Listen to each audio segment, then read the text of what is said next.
Hi friends, welcome to today சமையல். இப்போ நம்ம பார்க்க போகிறது ப்ரான் ஃப்ரை.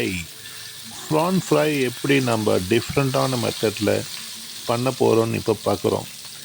வாங்க நம்ம சமைக்கலாம்.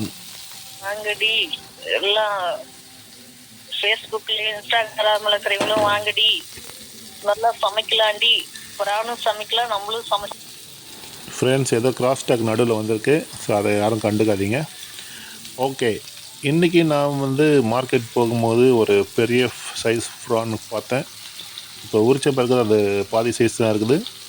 இது நீங்கள் பார்த்துருந்தீங்கன்னா கண்டிப்பாக நீங்கள் வாங்கியிருப்பீங்க. ஸோ அந்த ப்ரான் பார்த்து தான் இன்றைக்கி நம்ம வாங்கி ஒரு சமையல் பண்ணிடணுன்னு ஒரு ஆசை வந்துடுச்சு. ஸோ இன்றைக்கி ஒரு 1/2 கிலோ ப்ரான் வாங்கி அதில் நம்ம மிளகாத்தூள், உப்பு எல்லாம், அப்புறம் கருவேப்பிலை, அடுத்து பூண்டு, இது எல்லாமே நார்மலாக என்னென்ன போடுவோமோ அதெல்லாம் போட்டு ஒரு மிக்சிங் பண்ணியாச்சு. மிக்சிங் பண்ண பிறகு அந்த பாத்திரத்துக்கு மசாலாவுக்கு கொஞ்சம் அந்த பூண்டு, கருவேப்பிலை, இஞ்சி, திருவன இஞ்சி அதை போட்டு அந்த மசாலாவோடு எடுத்துகிட்டு நம்ம திருப்பி அந்த பேன்லேயே போட்டுருவோம்.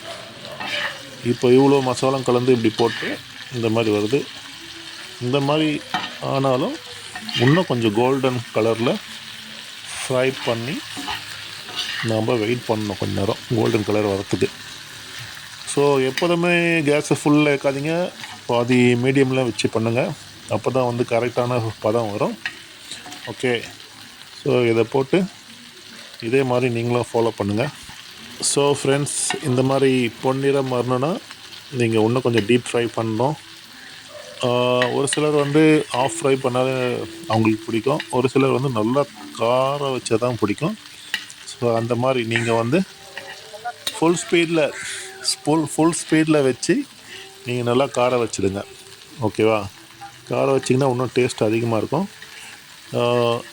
ஒரு சிலர் ஒரு சிலர் ஆஃப் ஃப்ரை பண்ணால் உங்களுக்கு ஓகேவாக இருக்கும். ஓகேவா? ஸோ உங்களுக்கு ஏற்ற மாதிரி நீங்கள் ஃப்ரை பண்ணுங்கள். இந்த நடுவில் இருக்க ஆயிலை அப்பப்போ நீங்கள் ஸ்ப்ரெட் பண்ணி விட்டுனே இருக்கணும். அந்த இறாவை மாற்றி விடணும்.